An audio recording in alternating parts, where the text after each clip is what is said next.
ایک اور چیز میرے خیال ہے، میں ہو سکتا ہے میں غلط ہوں، مجھے 6 سال سے اوپر ہو گئے ہیں چیف منسٹر بنے ہوئے، آج تک کوئی آرڈیننس نہیں جاری کیا، لیکن گورنر صاحب کو میں نے رات کو کابینہ نے جی ایک بالکل. آرڈیننس کے لیے کہا ہے، یہ پرائس کنٹرول میں ہم کچھ چینجز لانا چاہ رہے ہیں اس ایکٹ کے اندر کہ زیادہ انشور کرے انتظامیہ کہ پرائس کنٹرول ہو، اور پہلا آرڈیننس دیا جا رہا ہے، اس کو پھر اسمبلی سے پاس کرا لیں گے، گورنر صاحب کے پاس پہنچ گیا انشاءاللہ تعالیٰ، گورنر صاحب جب اس کو میں نے سائن کر دیا. اچھا گورنر صاحب نے سائن کر دیا، انہوں نے مجھے بتایا، رات کو بھیجا تھا، بڑے جی کوئک ڈسپوزل ہے، اور وہ آج آرڈیننس کا اجرا اس کا ہو جائے گا تاکہ ہم اپنے افسران کو پرائس کنٹرول کے لیے مزید جو ہے اختیارات دے سکیں کہ دہشت گرد دوبارہ ایکٹیو ہوئے کے پی او کا حملہ ہو، پشاور میں حملہ ہو، ابھی پرسوں ہمارے آئی ایس آئی کے بریگیڈیئر برکی صاحب، مصطفیٰ برکی صاحب، اور اس کے علاوہ ان کے ساتھ 2 اور فوجی وہ شہید ہوئے، یہ انہوں نے معمول بنایا ہوا ہے، لیکن ہماری حکومت، ہماری جو ہے پولیس، انٹیلیجنس ایجنسیز، ہماری فوج، ہمارے رینجرز، یہ متحد ہیں، جیسے پہلے ان دہشت گردوں کو شکست فاش دی تھی، انشاءاللہ تعالیٰ پھر دیں گے. یہ جو 2 واقعات ہوئے ہیں اس کے اوپر میں خود نظر رکھا ہوا ہوں، اس کی جو تفتیش چل رہی ہے، اور انشاءاللہ تعالیٰ مجھے امید ہے کہ ہم ان ظالموں تک، ان خونیوں تک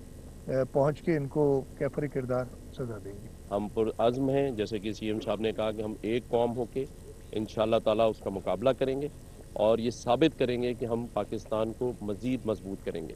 دوسرا، آپ نے جو بچت بازار کی بات کی، یہ پاکستان میں پہلی دفعہ آپ نے دیکھا ہوگا کہ ایکسپو کے اندر مختلف قسم کی ایکسپوز ہوتی ہیں، آئیڈیاز کی ہوئی، ابھی امن ایکسرسائزز ہوئیں، اسی جگہ ایکسپو سینٹر میں بچت ایکسپو کے نام سے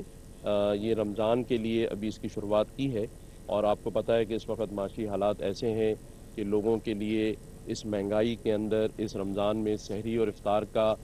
معاملہ کرنا بھی مشکل نظر آتا ہے. جو شخص ایک سیکورٹی گارڈ ہے وہ 15,000 میں کیسے گھر چلائے گا، جو 40,000 والا ہے وہ کیسے گھر چلائے گا. تو اس سلسلے میں ہم نے پاکستان کے اور کراچی کے خاص طور پہ جتنے بڑے مل آنرز تھے، گھی، آٹا، چینی، ان سب کو میں نے گورنر ہاؤس بلایا تھا، اور ان سبھی نے اس بات کا عزم اور ارادہ کیا ہے کہ اصل میں جو 35-40% کا ڈسکاؤنٹ ہے ان کا سی آر ایس فنڈ جو ہوتا ہے وہ بھی وہ اس میں استعمال کریں گے،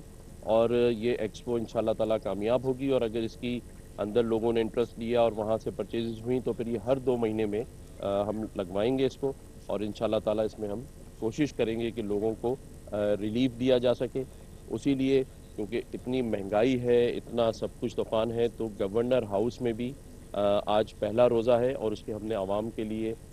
لوگوں کے لیے، سندھ کی عوام، کراچی کے اہلیان کراچی کے لیے افطار اور ڈنر کا انتظام ہے، پہلے رمضان سے آخری رمضان تک. تو سبھی آئیں، میں خود ان کو ریسیو کروں گا، ان کے ساتھ بیٹھ کے افطار کروں گا. تو انشاءاللہ تعالیٰ سب مل جل کے اسی طرح کوشش کریں گے کہ لوگوں کو کچھ نہ کچھ ریلیف دے سکیں.